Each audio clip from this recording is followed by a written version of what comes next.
Fake ప్రచారాలు చేయటంలో YCP వాళ్ళు ముందుంటారనే దానికి నిన్న జరిగిన సంఘటనే నిదర్శనం.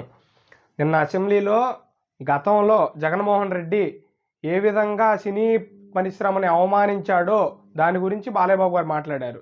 ఆ విషయాన్ని ఎక్కడికో తీసుకెళ్లారు. ఎందుకు తీసుకెళ్లారంటే నిన్న 2 ఈవెంట్లు బాగా సక్సెస్ అయినాయి. ఒకటి, పవన్ కళ్యాణ్ గారు ఓజీ సినిమా బేవచ్చమైన హిట్ టాక్ నడుస్తుంది జనాల్లో.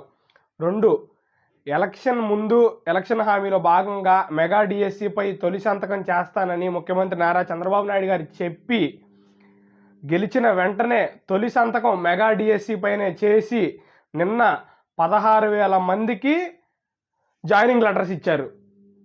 ఈ విషయం మొత్తం చూసి ఓర్చుకోలేక వాళ్ళు ఎప్పుడైతే టీడీపీ ఎప్పుడైతే పెద్ద పెద్ద ఈవెంట్లు చేస్తుందో దాన్ని డైవర్షన్ చేయడానికి ఏదో ఒక ఫేక్ ప్రచారాన్ని రెడీగా ఉంచుకుంటారు. ఆంధ్రప్రదేశ్ రాష్ట్ర ప్రజలారా, దయచేసి ఆ ఫేక్ ప్రచారాన్ని నమ్మకండి, నమ్మి వాళ్ళ ట్రాప్లో పడకండి. వీళ్ళే ఒక ఫేక్ లెటర్లు సృష్టిస్తారు. కనీసం ఆ లెటర్ వదిలినట్టు కనీసం చిరంజీవి గారికైనా తెలుసో తెలీదో మరి. ఒక ఫేక్ లెటర్ సృష్టించి చిరంజీవి గారి పేరు మీద ఏది జనాలు నమ్ముతారు, జనాలు నమ్మే విధంగా ఒక ఫేక్ లెటర్ జనాల్లోకి వదిలారు.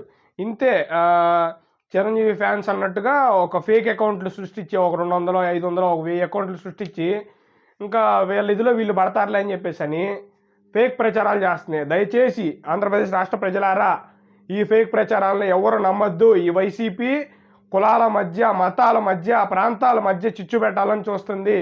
దయచేసి ఈ ట్రాప్లో పడద్దు.